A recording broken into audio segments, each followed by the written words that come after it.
Alright, so today's class we're going to be making this paper quilled flower card.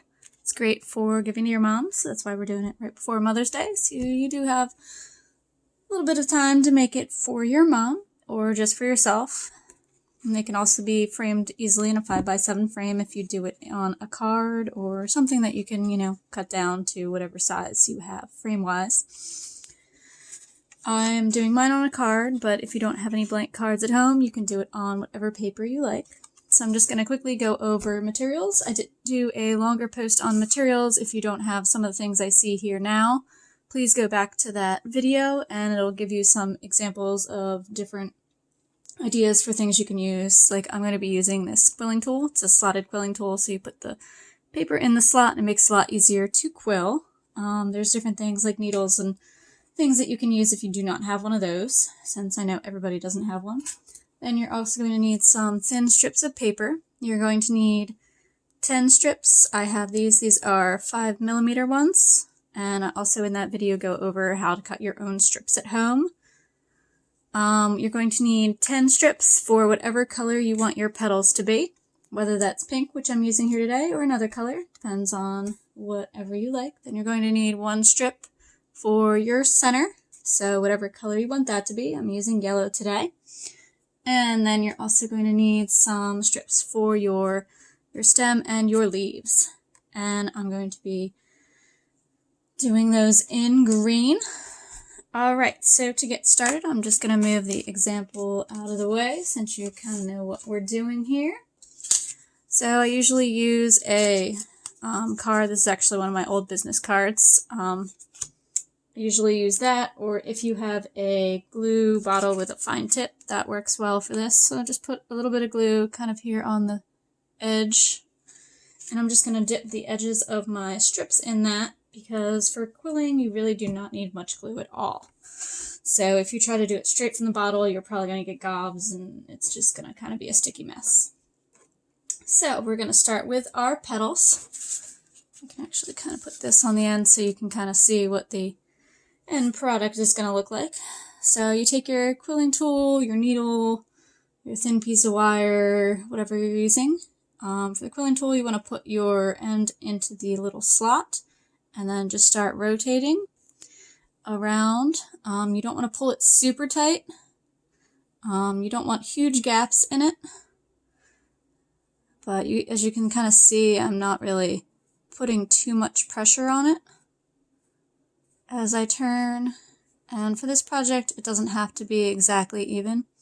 As you can see, I have a little bit of a bump there, but that's okay for this project. So once you get to the end, you just want to take it off of your tool. You can let your tool down, and then you want to just let it flop open. For mine, I generally just let them kind of go out to pretty much where the paper just stops it. If you let it like this, it will go a little further.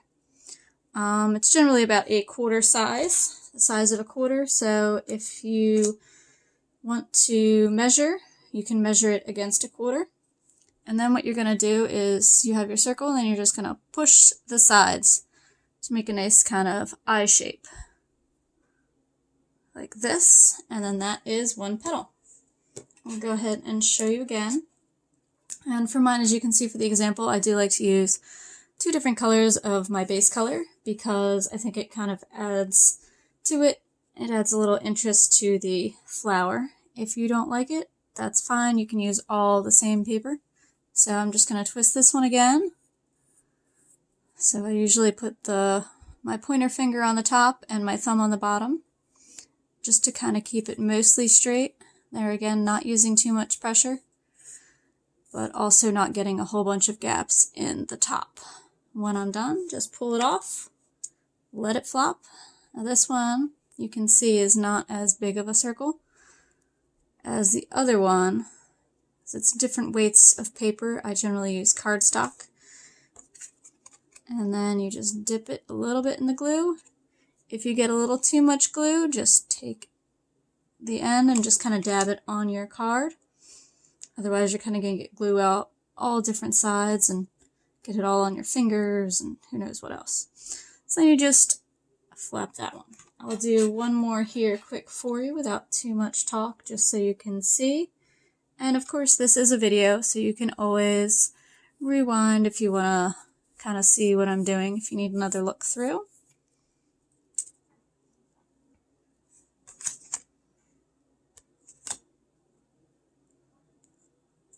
Okay, so you got your petals here, and you're going to need 10 of them.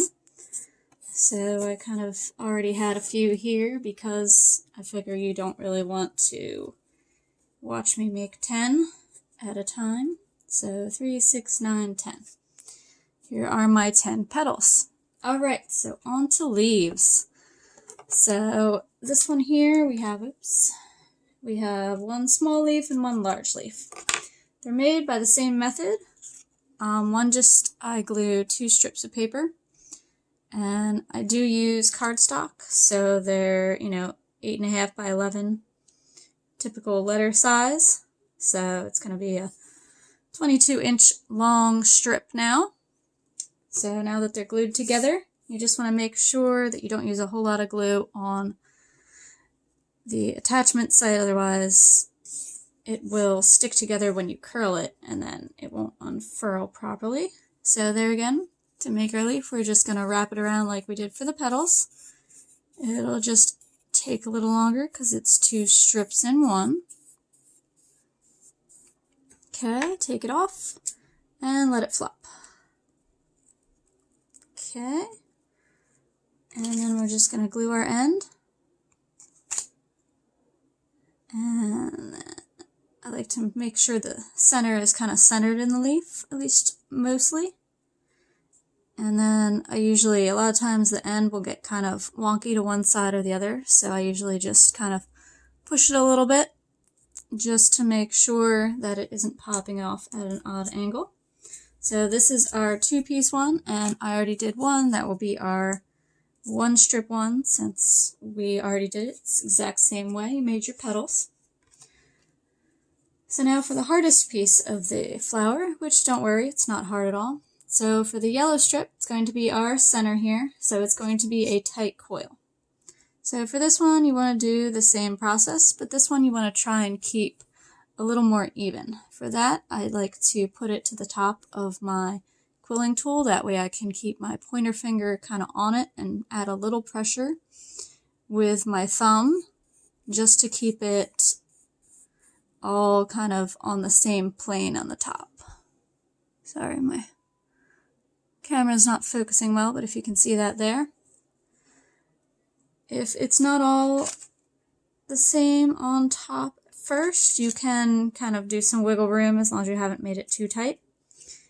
And just kind of go like this, like pinch it between your 2 fingers to kind of even it up, or even place it on a table or some other hard surface and just push, and that'll usually even out all your different coils.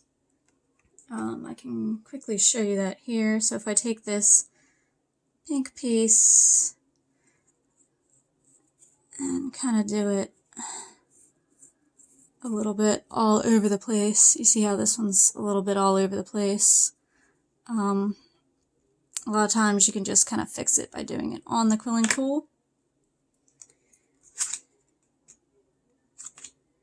which will be harder if you don't have a quilling tool. And then you can see it's still a little wonky, so you can just kind of push it onto a table, flat surface, and then the little layers will all kind of even up. Okay, I'm going to set that aside since we're not going to be using that. Alright, so now comes the fun part. So what you want to do for this part is you want to take your glue and you want to put it onto your card here, spreading it out into a thinner layer. So what you're going to do is you're going to dip your pieces in the glue. And you don't, as I said multiple times, you don't need a lot of glue. You're going to hear that a lot. So if you have tweezers, whether they are angled like these or your regular house tweezers, and you can just use your fingers too and pick them up. Tweezers just kind of make it a little bit easier. So if you're using your fingers, just grab it. It definitely helps if you have nails to grab. So then you want to just dip it in your glue And you want, you know, a nice cover of glue, but you don't want a lot. I'm going to actually dip some of that off. If you have a little extra, you can just kind of dab it onto your scrap paper to get some of the remainder off. Alright, so then if you want it to like one side or the other, I'm going to do mine to the opposite of what I did this one, because here is the crease for the center of my card. So I'm going to do it facing this way, the opposite of the other card. And just be wary that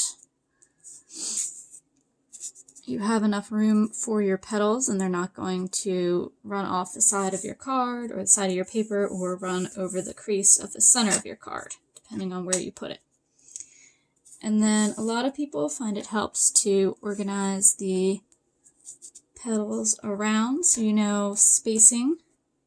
And a lot of times the intersections here, sometimes they're not super glued down. I tend to put those in the bottom, closest to the center. That way you don't really see them on the outside. I feel like it gives it a cleaner look.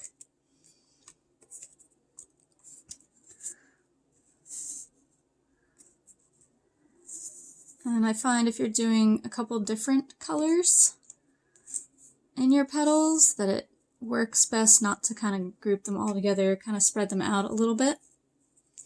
And then we have this, so 3, 6, well actually I only did 9 on mine. On this one is 10. So if you only do 9, that's perfectly okay. This one actually has a lot of space in it. I'm going to switch it out for this one. And then if I use that one, I can get another one in here too. Alright, so that's roughly what my spacing is going to be. Okay. So then what you want to do is you want to do the same. You want to take your petals and you want to just dip them lightly in the glue. Again, dabbing any excess off. Like if you have gobs kind of seeping around the sides, your petal might be a little too thick. And you can either spread it out a little more or you can just dab your petal off onto a clean spot on your card. That way you don't get a bunch of glue out around the edges. So when I do this, I tend to spin it. That way I have a good angle to place my petals. So I'm just going one by one around my flower, lifting them up, dipping them in the glue, and placing the petal. And if you're using your hands, you can do the same thing. Just pick it up. I usually place it on, kind of push it a little bit, not too hard because you don't want to be able to not get it out. And then place him right in there. He doesn't want to cooperate.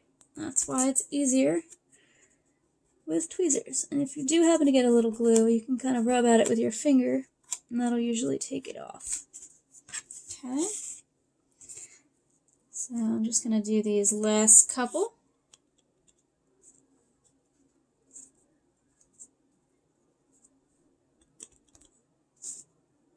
Place them right in there. And the last one. And of course, if you need more glue, feel free to get some more. Alright, and then I usually use the palm of my hand, just kind of press it down to make sure they're all stuck and the centers aren't going to pop out or anything of the petals. Alright, so I'm just going to add a little bit more glue, and then we're going to do the leaves of the flowers. I'm going to put them on along with our stem. So I like to do my stem first. So I usually just kind of take it and put it, like if I want it out here, if I want it on the other side, if I want it straight up and down. If you do that, you can kind of put a nice message here. So I like it kind of off to the side, so I kind of see approximately where I want it. And then I just rip off the bottom. And you can also do it flat. Obviously, if you do it flat, you can't really do like a good curve, but you can take scissors and just kind of cut this so it angles right in between the petals and do a flat stem. But today I'm going to do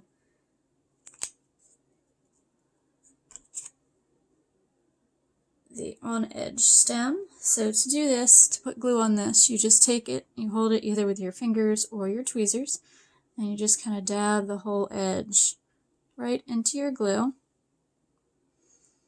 And here you definitely don't want gobs. You just kind of want to coat it here.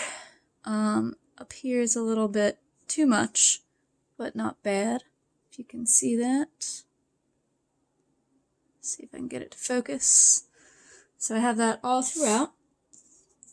And then you can just try to do this so I'm not totally in the way. Put the top in first.